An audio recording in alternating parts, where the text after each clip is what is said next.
like a 69. Alright? The Dhamma tanween. So just bear that in mind. Again, let's have a look again at that letter, at that word, that same word. So we have Ain with a kasra, lam with a sukoon, il, and rather than a Dhamma tanween, let's give it a kasra tanween, a double kasra at the end. This makes min, so ilmin, ilmin. Fine. One more thing, the fatha tanween. Very predictably, you get ilman, ilman. Now the thing with the fatha tanween to bear in mind is that where it occurs, we usually have an alif afterwards, a silent alif, so that meme obviously would join onto it like that. So it's now a in its medial form, so we don't have this bit here. We get ilman. This alif it has to be emphasized. It's a silent alif. It's not heard. So you just pretend it's not there, and this tanween is no different from the two tanweens we had earlier. Ilmin, ilmun, and here we have ilman. As we've mentioned earlier, when we're speaking Arabic or any other language, there's all sorts of points where one will have to stop and just pause because you run out of breath, or because you're stopping to think, or because you've reached the end of a sentence, okay, when you're speaking or reading out loud. Now there are certain rules which relate to that final letter that you stop at. Okay, we're just going to cover those rules in this section. So if that final letter takes a short vowel, not a long vowel, a short vowel, or a tanween, then we just pretend that it's a sukoon, and it's just read as if it's a sukoon. Rule number one. Rule number two is that if that final letter is a ta marbuta, it's read as a ha, and we've already covered that, just a quick reminder. And rule number three, this is sort of an exception actually to rule number one, is if that final letter takes a fatha tanween, and remember that would mean it has an alif after it, then in fact it's read as a long fatha vowel. It's read as a long fatha vowel. Let's look again at a few examples.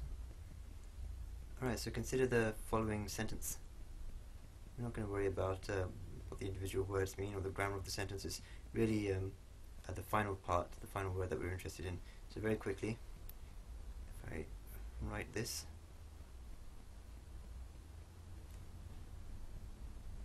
Alright, here we go. Okay. We have... Oops, I'm just going to make that a little bit neater. Alright. Jalasa, easy enough. Ala, this is an ain, of course. Ala.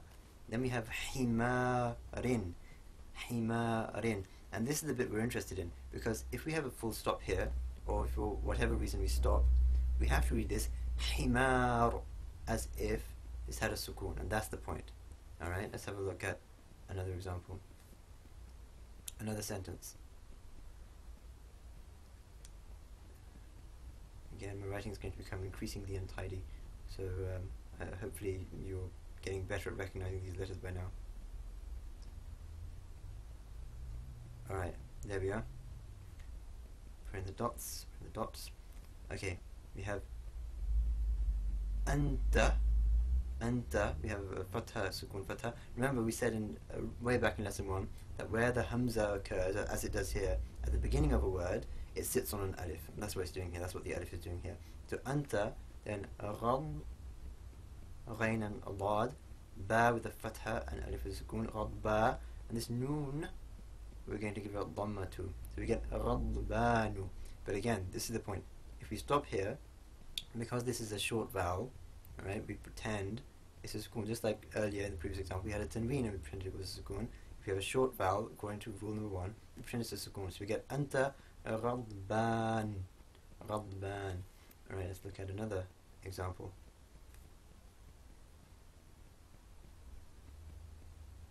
Oops, here we go. Let's put in the vowels. Dhahaba. Ila. Alright, ila. Again, this word begins with a hamza. This time it's sitting below the alif, and we'll come on to that in the next lesson, why sometimes it's above and why below. But the point is, it's connected to this alif here. Ila. And here's my final word in my sentence. Alright. This should have a shadda. Alright, a little bit untidy, I apologize, but here we go. Dhahaba ila, that's all fine, we have an alif maqsura. Now we have makkata. Makkah, this kaf had a shadda and a fatha there. So Makkah, and then we have a ta marbuta at the end. So this should be Makkata, right? But because we're stopping here, there's two things that we need to bear in mind. Rules number 1 and 2.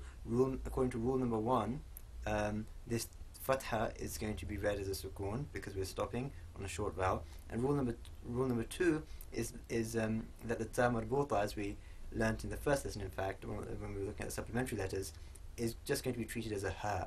So we're not going to say makkat, rather makkah, makkah. All right. Final example.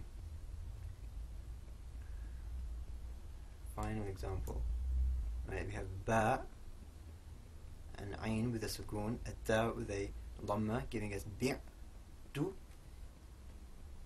And then what do we have? We have a kaf, we have a ta, and we have an alif. Kita. And then again, a ba with an alif.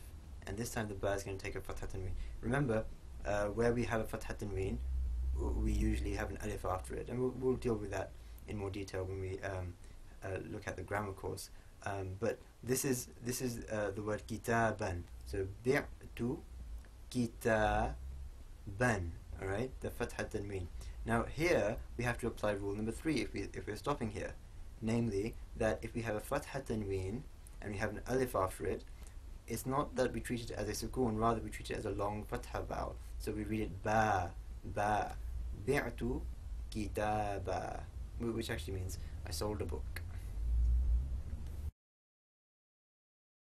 The way to practice what you've learnt in this lesson, I think, is to go back through the alphabet and practice putting those 3 vowels, the dhamma, the fatha, and the kasra, on each letter in turn. So beginning with the ba, because remember the alif is only ever used to form long vowels and therefore only ever takes a sukoon. So begin with the ba and you put the dhamma, the fatha, and the kasra on it, you get bu, ba, bi, nice short sharp sounds. Then the du, da, ti for the da, and so on to the end of the alphabet. Just practice putting those vowels in and visualize what that letter would look like with that vowel, just to make firm that association in your mind between the diacritical marks and the sounds that they make. And then do it again with the long vowels. So just visualize the ba with a dhamma and a wow with a sukoon after it, making a boo twice as long as the boo, and so on. Boo, ba, bi, alif sukoon, and ya sukoon. The other thing to note is that much of modern and classical Arabic texts are actually written without the vowels. And you'll notice if you open, particularly if you open a modern Arabic book in anything, you'll see the consonants that we discussed in lessons 1 and 2, but the vowels are very infrequently given. And the reason for that is that it is just not convention to write in the vowels. It's very rarely done, and you really don't need it after a while. You become accustomed to the words and you start recognizing the grammar, and you really just don't need the vowels in place. But at this stage, if you want to start practicing reading an Arabic script, you do of course need to start practice reading with a vowel script. So the best one would be the Quran or some book of hadith. Just get it, and you've really learnt enough Arabic now to start start trying to read those texts. There will be things in there which we haven't covered yet and which will come later, but you can at least start and start practice. So I hope you enjoyed the lesson, and I'll see you next time.